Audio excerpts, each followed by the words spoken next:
Hello, friends. This is Jackson M. Doggette Jr., the solutions expert, once again with Charles Williams, who is with us to help us understand some video options. Last time we talked about YouTube and Facebook. This time he's got some more things for us, so I'm going to turn it right over to Charles. But before I do, remember to subscribe to the channel and hit the bell so that you know when we have a new video. I'll say that again at the end, but I want to say it at the beginning so I don't forget. All right, Charles, take it away. All right, thank you, Elder. Appreciate it. I'm happy to be able to come back to you for kind of a part two of solutions and options for reaching out through video, whether it's streaming or video conferencing.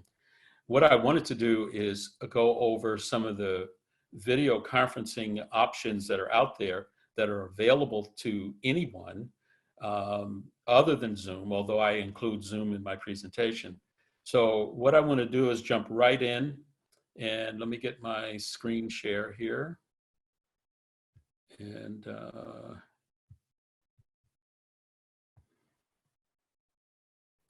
okay, so we're going to start out with Skype. Skype has been around a long time. It is a video conferencing platform. And by the way, all of these video conferencing options, you can learn how to sign up if you're not already signed up, and learn how to navigate the software by simply going to YouTube and type in Skype tutorial. And you'll see a number of videos that were produced by a number of folk, experts and users, to walk you through. So rather than go through all of that with you today, I don't want to reinvent the wheel. YouTube has very good videos on how to use Skype. The other thing I want to emphasize too, all of the video conferencing options I'm giving to you are options that are cross-platform, meaning that you can use Skype on a Mac machine, a PC, a Microsoft PC, a smartphone, whether it's Android or iOS, as well as tablets and laptops. So these are cross-platform. You don't have to have any particular kind of device. And I might also add that if you're only using a smartphone, all of these are usable on a smartphone, since most modern smartphones have front and rear cameras. So Skype is a free, it's a free application. It was originally owned by a group in Europe, and then Microsoft bought Skype and did some enhancements, and that is free with a, I believe it's a Microsoft 365 account, although you may be able to get Skype free, absolutely free. Now, there are paid versions of all of these, so we're going to emphasize the fact that you will not have to pay for any of this. And now, since the pandemic has come upon us, many of these applications are relaxing the limitations of free accounts. So please take advantage of that. So Skype is one that I would recommend. It's very stable, very reliable. And with a free account, you can get up to 50 people on at one time. And these are particularly helpful for when you want to either conduct a prayer partnership, or Sabbath school lesson, or maybe a small prayer, Wednesday night prayer meeting or Tuesday night prayer meeting, whenever you have your prayer meeting.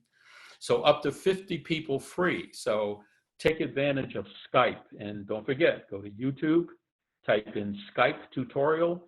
It'll tell you step by step how to set up an account and how to use it. The next one is, if I can get this to work for me. The next one is, I'm sorry, I skipped one. My computer is locking up here. While you're moving to the next slide, Charles, Yes. do you recommend one platform over the other, or do you say just use what you have? I would say, you know, especially for beginners, use what you can get onto and what is easy for you to use. And also keep in mind what's easier for those who are logging on. Most of these are very easy both ways. So I don't know at this point, other than maybe Zoom, because it's popular and being very easy to use, is a preference, I think, of a lot of folk. But some of those same features that we are experiencing on Zoom are available on these other options. So it's difficult to say which one is better than the other. I think it's more of a user experience in terms of you know, usability and easy. How much time would you say a person should experiment with the different options before they settle on one? Or would you say just pick one, start using it, and then if you want to try others, then go ahead and do that later? Yeah, I guess it depends on the person. I know some people who will try them all, and they'll see which one is easy to navigate, easy to set up. The one thing you will have to keep in mind that some, like Skype and Hangouts, are predicated upon a contact list. So if you give it permission, it can use your contact list or your address book from your devices in order to reach out. And they also have different ways in which an individual can find you if they are also on Skype. So each one has its own process, and you know, you would just have to decide. I would just recommend that if there's anyone that is not using any of them, is to look at the tutorials, look at the overview, and you can decide based on that which one you think you'd want to use. That sounds good. Now, you might say this is not, you're looking at this Xbox gaming console, and you think, well, wait a minute, that's not available for streaming. But surprisingly, it is. There are some households that have gaming consoles. This is the Xbox. And you can actually download the app for Skype on the Xbox. And all you would need to do, if you don't already have a webcam, is to plug in a webcam to this device, and you have a video conferencing device. This is without the standard or traditional computer. Because Xbox is a Microsoft platform and Skype is Microsoft, it kind of, you know, works together very well. So I thought I'd throw this in for those of you that may have, you know, I know a lot of adults who do gaming and they have Xboxes at home. And if you have, you know, young people in your house and you have an Xbox, that's an alternative. So you might want to, you know, try that in terms of hardware. You mentioned webcam. Do you have any recommendations with regard to webcams? Yes. Your best bet, there are a lot of good manufacturers out there. Logitech is one of the most popular ones in terms of manufacturer. What you want to go with is a high definition webcam. They used to sell webcam, well, they still do sell the lower end webcams by megapixels. Just go by high definition. High definition starts at 720p in terms of resolution. Anything lower than that, the webcam can look not quite as clean or crisp, but if you get something in the way of a Logitech, there are others, but Logitech is popular, and the 9000 series, anything 9000 and above, you'll have a good webcam which has microphones built inside. So you get the one unit, you've got a microphone, and you've got a very nice camera as well. Good luck in finding one right about now, because I tried to recommend one for a friend of mine, and almost everywhere it's sold out. They get restocked, but you just have to search around Amazon, Best Buy, Walmart, you know. They all carry the Logitech 9000 series. webcams. So you just have to kind of search one down if you can find it. And they're very, very simple to use. Once you get the unit, you just plug in the USB cable into your device. If it's if it's a desktop or a laptop, and you're good to go. So go to Amazon and just type in webcams, and you'll see quite a few there to choose from. Now, I'm using a Logitech Brio.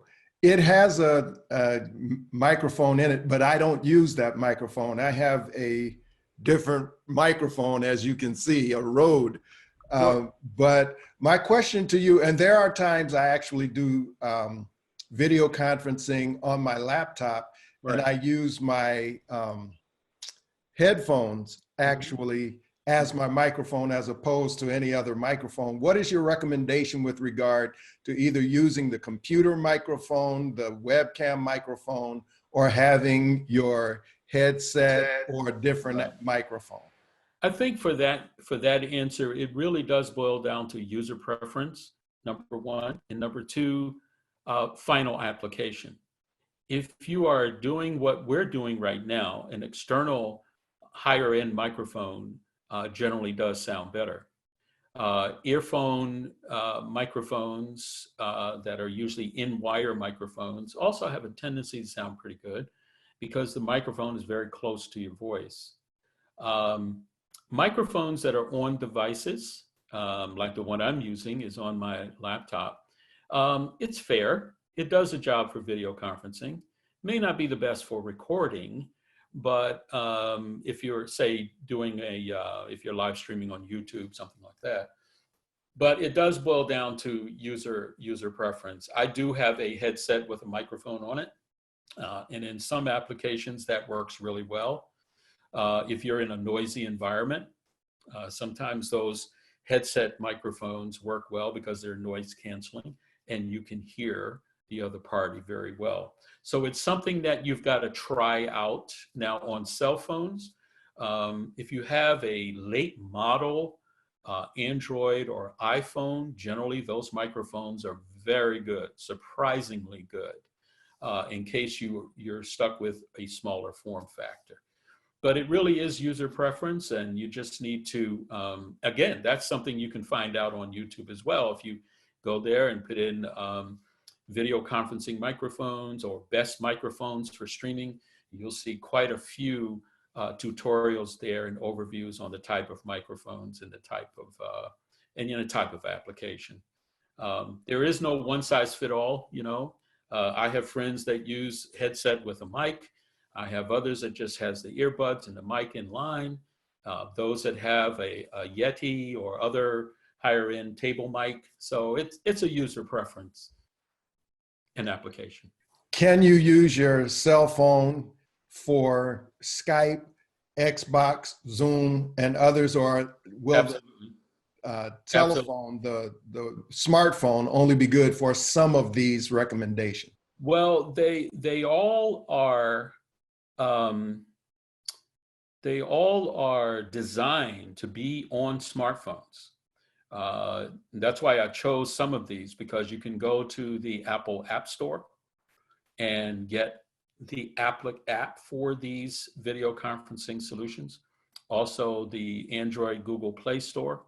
You can get these same ones, as well as for your PCs and your Mac desktop and laptop computers. When you go to more of a desktop browser type situation, you're going to be using the browser version of it. You can also put the app on, but unless you're using like an iPad or a smartphone or an Android tablet, you may want to stay with the browser version of these. Tends to be a little more stable, and it utilizes all of the assets and horsepower of your device. Okay, so we'll move on. Oh, Zoom. Okay, this is probably the most popular right now, Zoom. Zoom is also cross-platform. So if you have a smartphone, tablet, whatever, you can put the Zoom application on your device. They run pretty much the same if you have an iPad or an Android tablet. The app interface is a little different, but most of the functions are there. And it's something that if you decide to go with that particular platform, is to practice with it, because the user interface is not always the same when you use, say, the browser version on your desktop or your laptop. So it's a matter of getting used to how to navigate the software, but it is not any more or less difficult. It's just a different user interface navigation. So Zoom is also free. And during the pandemic, the company that provides Zoom is allowing for free. Well, you can always get a free account with Zoom, but you were limited to 40 minutes. That has been relaxed. So if you get a free Zoom account, you can go beyond 40 minutes for your stream. And as I last checked, they still will allow up to 100 people on the free account.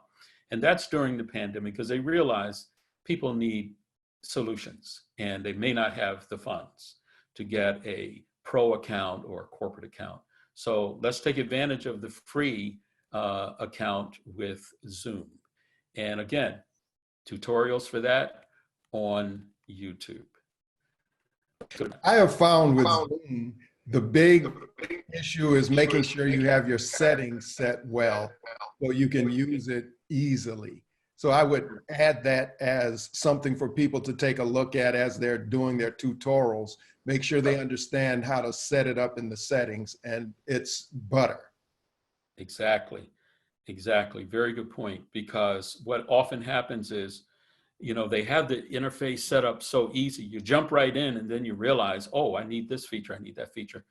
And then the worst time to try to figure out how to activate a feature or use a feature is during a call, because you don't want to go into the settings while you're on a call to try to figure out, although you can, probably not a best time to do that. So you can practice by, first of all, by going in the settings, understanding what the settings are, permissions, having co-hosts, allowing folk to enter into the video conference with or without video, having them enter with or without muted mics. All of those are features that are in the settings. And most of these do have a settings interface to allow you to go in and set certain parameters. I wanted to ask a question that I asked when I first started using Zoom. Mm-hmm. What is the difference between a Zoom account with meeting and Zoom account that will allow you to do a webinar? What are some of the pros and cons? And I've discovered them for myself, but I'd like you to answer that question. Well, a webinar has certain features in it, and usually that is a paid version of Zoom, and it gives you other options for presenting. Also, you have breakout rooms available as a feature if you have a paid account. There are many other webinar type features that a person that's presenting would want to have versus a person that just wants to do video and audio conferencing. The application and the website, which is an excellent website, they have tutorials there to show you how you can use the various features with meetings, because a lot of organizations use this for their employees and for distance learning. And there are certain features that educators or instructors would need that wouldn't necessarily come with a more simpler visual, video conferencing application. So again, without going too deep into it, I strongly suggest going to either Zoom or you can go to YouTube. Most of these companies, by the way, have their own YouTube channel. So if you go there, you can subscribe to Zoom's YouTube channel and get the ins and outs of all the settings and the various tiers of Zoom accounts.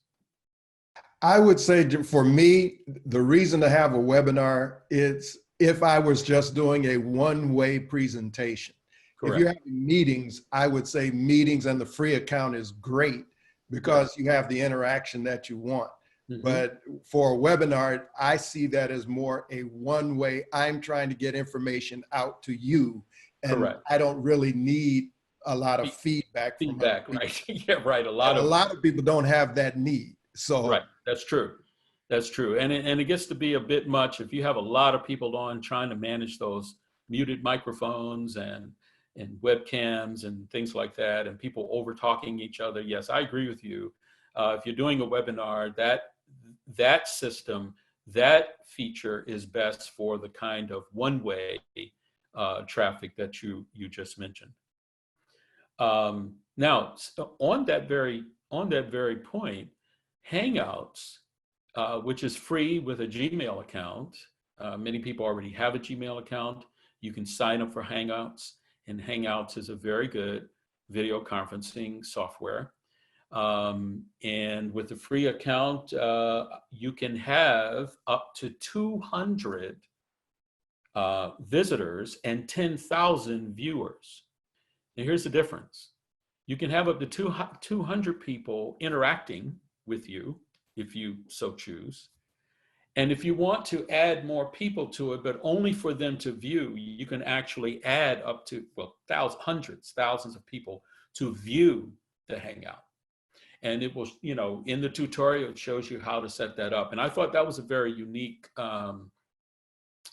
feature, because you may only want 10 or 15 people on for, let's say you have 3 or 4 guests, so you have a panel. You may only want them to be in the room, but you can invite others to view it as you conduct the video conference. That's a pretty neat feature in Hangouts. And that is free for the moment. Take advantage, because Google is making this available free of charge, especially if you have a Gmail account. It used to be that only those that joined the call had to also be or have a Gmail account or be have a Google account. That is not necessarily so now. So if you have participants that are on MSN, AOL, or some other email client, they can also be invited to join Hangouts. Would you say a use case for having participants and then a group just looking in, maybe something like a panel presentation where there are participants participating in the panel, but you just want other people to view what they're doing? Exactly. That's exactly why there is that option for visitors. A visitor is considered a person who comes in and is in the room with you, and with the ability to ask questions or chat, versus viewers who are just there as spectators. So depending on your application and what you're trying to achieve, you do have that option. And I think a lot of folk, like with Zoom and the webinar feature, a lot of folk just want to get info out and not allow for interruptions and things like that. Although some presenters allow for a Q&A period. Well, in that case, then your visitors would be empowered to, ask questions, so forth and so on. I always recommend that when you have something like that, it's best to enable a co-host of your call to allow them to manage the participants rather than you try to present and manage your participants at the same time. So co-hosting, allowing for someone else to have rights to control the features, is very important if you do not want to have to deal with that yourself. I know I've tried that, and it's a little unworldly, and you're telling people, please mute your mic, and which is, I hear noise in the background. Well, if you had another person on with you who is a sort of a co-administrator or given administrative rights, they can go in and control the environment there.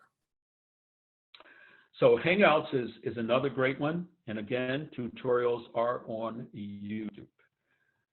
The next one is a Microsoft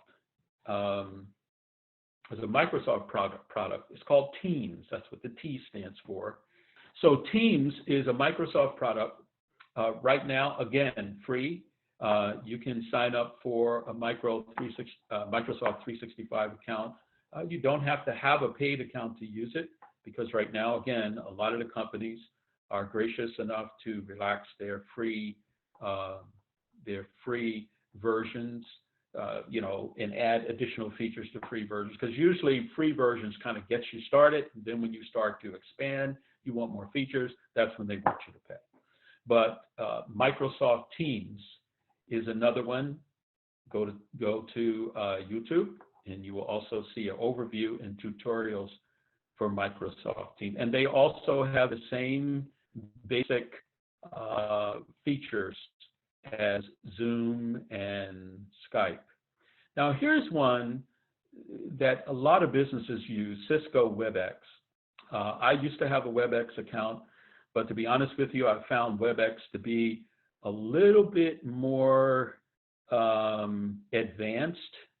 And as much as they've tried to smooth it out and even it out, even the interface, it can get a little, you know, challenging for those that have limited skills.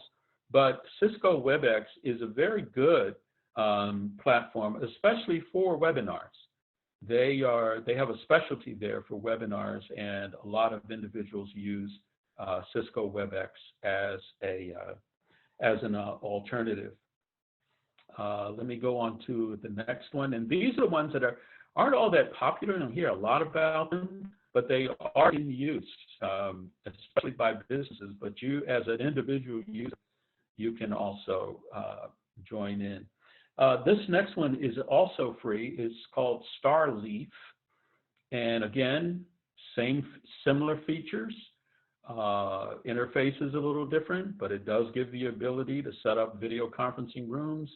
Everything from one-on-one to multiple. Gives you the ability to screen share and to chat, have private and public chats within it. Starleaf, again, is very good. They get pretty good ratings, but again, not as popular as Zoom. Zoom has managed to get out there and be the one that catches everybody's attention, and that's why I'm doing this, to kind of give you some alternatives to try out. The last one is, surprisingly, I think many of you have heard about the Ring doorbell and the Ring house webcams. They also have a video conferencing program, and it's called Ring. So you can, again, log on to get an account, and I believe at this point also Ring is free during this pandemic period. So try Ring Central. It has a nice interface, fairly easy to use, and of course, like I said before, these are the ones that manufacture the Ring door cams and bells, and they have quite a few other products for indoors and outdoors with Ring Central. They also have a regular telephone service as well.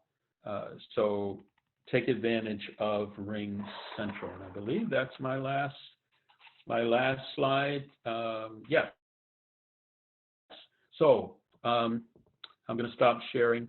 And I don't know if, Jackson, you have the other questions, but that's pretty much it.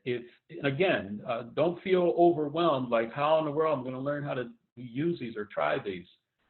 YouTube is a vault of tutorials and overviews for all of these programs. So look at them. If you're not using anything else now, look at them and decide, oh, I can use that. That one seems easier than the other.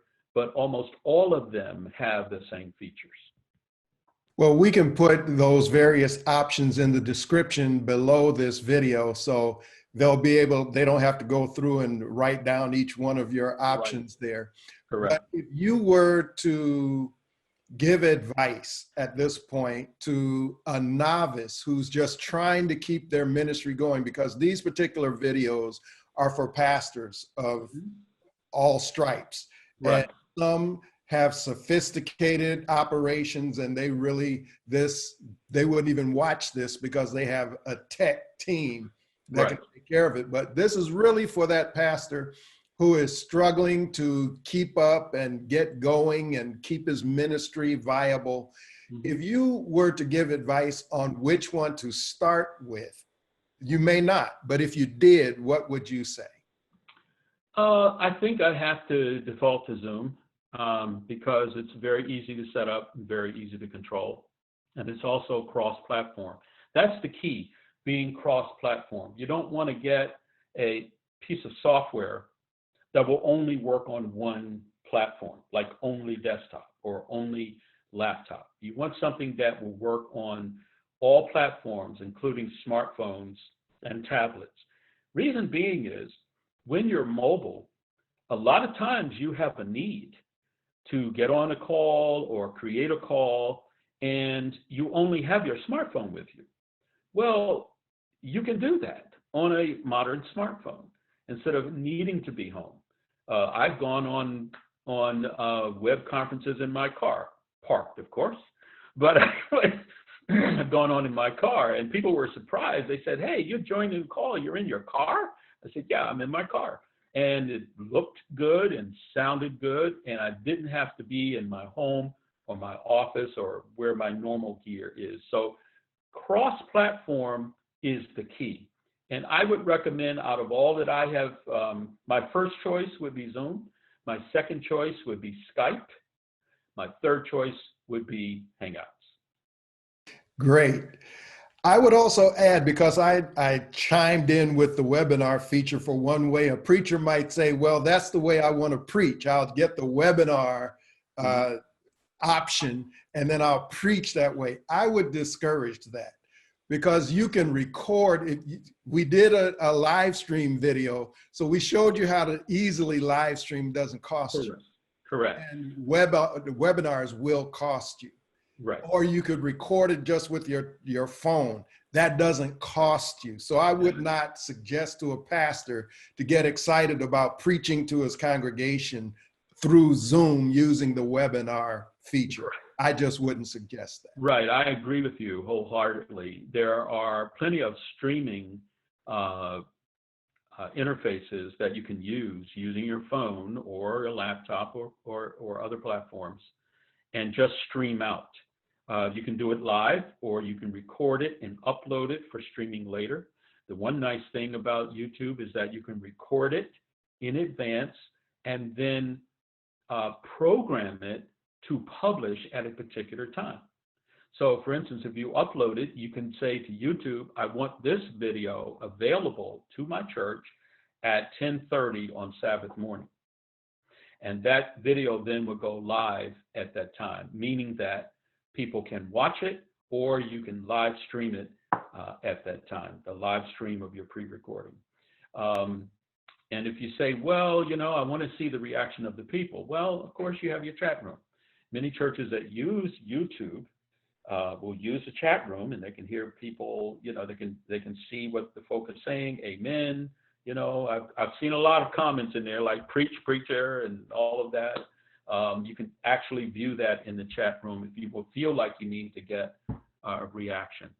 So YouTube for straight streaming out, by far, it is the simplest and most powerful way. And then if you want to have interaction, like for a Sabbath school or prayer groups, you'll want to use something like Zoom or Skype or Hangouts, where you can get two-way interaction. Right. Well, I would suggest that a preacher would record his sermons early and publish it at a particular time, because that gives the preacher the opportunity to actually respond to people in the chat room while they're watching the video. Mm-hmm. That's an excellent point. That is an excellent point. Churches that are using YouTube for that purpose, they do have producers or moderators that are right there chatting with the people as they're chiming in. The one thing is that if you activate the chat feature and folk are looking for responses, please have someone there to respond because people will ask a question and nobody answers it, you know. So it's good to be, and it's also good to have a moderator in there. It could be the pastor or someone he or she assigns, to ensure that no one trolls the chat. You know, you've got smarties, you know, they jump on and put ridiculous things in. You can block people who do that. During camp meeting, we had we had a troller, that's what we call a troller, come on to the chat room, and all they did was repeat their comments. It's like they just kept hitting the enter button and just repeating the same thing for like 40 or 50 lines, the same thing. That's trolling, okay? So one click would kick that person out and their comments, and they could never get back on again during that chat. So Right. understand how that works.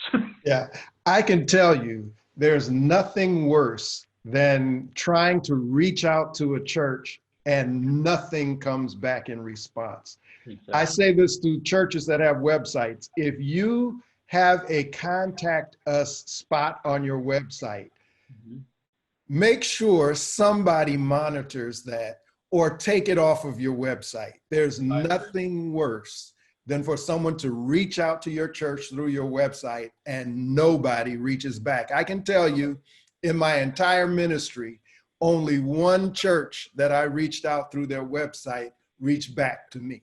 And that's, so I have a pet peeve about that. Sure. Well, I agree with you. And I mean, it's the equivalent of writing somebody a letter and they don't answer you. Right. In the old days before we had digital.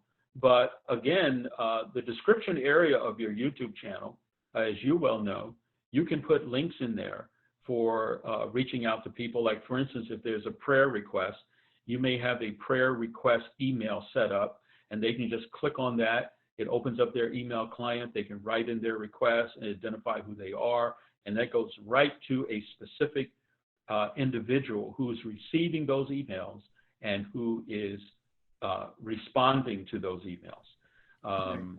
A lot of churches have set up prayer lines and what have you, and the important thing is, once you set that up, as you said, you've got to respond to people, and you need to respond to them quickly. You know, someone writes you an email, their idea is that, oh, this is electronic mail, it's going to get to them quick, they're going to see it, and they're going to respond quick. Well, unfortunately, some of us don't do that. We wait 4 or 5 days, you know, we let them pile up, and then people feel like, oh, okay, well, this was bogus. So when we go digital, it is vital to understand, as you have pointed out, that this is not a one-way situation if you're trying to expand your ministry. People literally all over the world at all times of day and night are going to reach out if you have links in your description or if they have a way to reach out to you. You must have a plan for responding. You really do. Absolutely. And that's why even in some of my tutorials or workshops that I've done with various churches, I said, even before you go on a live streaming platform, whether it's Facebook or you know, even Zoom or YouTube, sit down with your ministry leaders, have a plan. You know, I'm addressing communication and media folk. Right. Have a plan. Talk to all the directors in your church, all the ministry leaders in your church. Get them on board. Get resources and content from them. Help them to understand that if someone responds to the youth department content, the youth director is ready to respond, so forth and so on. Oftentimes we push it out, but we don't reciprocate with the people that are viewing. So that's very important. If you're going to go live stream, and trust me, YouTube is worldwide. When you look at the analytics, people in Germany might be looking at your video. Right. You know? And so you never know where it's going to go. Be best organized and have a backup team to be able to respond to viewers. Now, Charles, I have one more pet peeve before I let you go. Okay. And that is where a camera is placed while people are recording. A lot of people place their camera below their chin so that we're all looking up their nasal cavity. So how should a person set their camera? Where should a camera be ideally if you're going to record something? Ideally, if you're using a webcam, whether it's built-in or an external webcam, is to have the camera eye level with you instead of below you. Because if it's below you, you have a tendency to look down. And if you're looking down, it's looking up. It's what they call the nostril shot, you know. No one wants to see your nose, during the entire stream. So the key would be, make sure your webcam or your laptop is, and smartphone, any device you use, the webcam, wherever it is on that device, is perpendicular to your eyes. So you don't have to look up or look down. You're looking straight at the webcam, and you'll get a nice, like you. I mean, you have your camera obviously located in the right place. The other thing, since we're talking about camera placement and frame up, you don't want to have what is called too much headroom. And that's the distance between the top of your head and the top of the frame. How's my headroom? Your headroom is pretty good. You could probably little too much, That's a little too much. Oh no! But it's better. I have to work it out. It's better than many. That's why a lot of the webcams that you can buy that add on to your desktop or whatever, they have an adjustment on it, so you can. How's that? Do a little tilt. Better, much better. There you go. All right. That's perfect headroom there. If it's too much, it's really not a good frame up. And it even looks awkward. Someone will look at it and they'll say, oh, okay, it doesn't bother them. Or for others, it does bother them, but they don't know why. But yeah, headroom is important. Distance from the webcam to you or the mic to you also influences sound quality. And the last thing you want to do is have extraneous noises behind you. So if you're going to live stream from your office at home, or maybe from the church or wherever, make sure the extraneous noises or environmental noises do not interfere. Great. Any last words for us, Charles? Well, I encourage everyone to get out there and utilize these free services and get used to reaching out digitally. I do believe that because of this pandemic, this is a major game changer as to how we communicate. In fact, a lot of individuals as well as churches are finding new ways to minister to people through this. In fact, I was talking to an individual today, and they asked me about what was the possibility of arranging for some of the geriatric homes and some of the homes where elderly are, to train them and get them tablets that they can watch sermons, even be able to communicate with their families. And that is very, very simple to do. And, right. And again, that aspect is growing. I went to the local Target, to the electronics section there, just to, pick up a couple of things. And I looked at their Apple iPad case, the showcase where it was completely empty. I said to the salesman, I said, boy, they really cleared out your tablets. He says, we can't keep them. As soon as we get a load in, we put them in, and within a day or two, they're gone. So, well, I think that's good, really. Absolutely. Yeah. I was just going to say, that's a good sign. People are learning now how to communicate through a digital platform. And this is an excellent opportunity for ministry. Excellent opportunity. Exactly. I've been saying for more than 2 years that the church is going to go digital. And other people are starting to say that. Yes. I think after this pandemic, there will be more people online than in your building. I believe that. I don't think that's going to change. Although I want people to gather together, I don't think it's going to change. And we need to be prepared to have a phase of our ministry that's going to deal with those who are almost exclusively digital. I agree, 100%. And it doesn't mean that, well, if they're not physically at your church, that you can't engage them, number one, and you cannot receive any gifts that they may have. That is not so. Right. I know of a pastor, a friend of mine in the North Jersey area. He's not a Seventh-day Adventist, but he is a pastor of a very large church, and his membership is 6,000. And of course, before the pandemic, he had 3,000 people showing up every Sunday. The other 3,000 were online. That's right. And let me say, this video is not just for Seventh-day Adventists, it's for anybody. Exactly. We want every ministry to advance and to build up the kingdom of God. So absolutely. Yeah. And this This pastor was kind of ahead of his time because people couldn't understand, well, how can you have 6,000 members? You only have a church that holds 3,000. He said, oh, the other 3,000 are online. He says, really? He says, do they interact with you? Absolutely. Do they give gifts and offering and tithe? He says, absolutely. In fact, it's even more convenient. All they have to do is put their card information and off it goes. There's no, Right. no checks to write, an envelope and box. No, none of that. So he said the online giving is fantastic. Yep. We have to do another video exclusively about online giving because that's another aspect. I'm going to be doing, just so I let everybody know now, you'll know, I'm going to be doing a webinar about why you need to have a case for support, what a case for support is, why you need to have it. And I'm going to follow it up with here's how you actually develop it, produce it, and implement it. Absolutely. So That would be just great. asking for gifts is not going to get it. Right. There's a lot more to it. So Oh, I'm we're going to sure. do a whole video on that. Exciting. That sounds exciting. Yeah, but when we do, I'm going to also follow it up with you so Okay. we can come together and talk about options for how to receive gifts online. Be happy to come back. All right. Well, one last thing, let them know how they can reach out to you if they need to contact you. Well, my email address is C as in cat, C Williams at aecsda.com.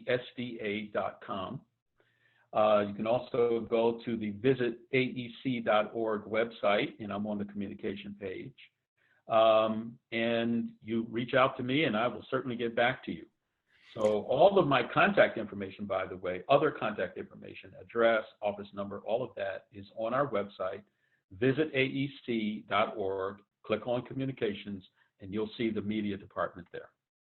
Great, Charles. Well, let me remind our viewers to please subscribe to this channel, to hit the bell so you know when we have a new video up. We will be doing this on a regular basis because we want pastors to excel in building up the kingdom of God. I'm Jackson M. Doggette Jr., the solutions expert. I look to see you next time.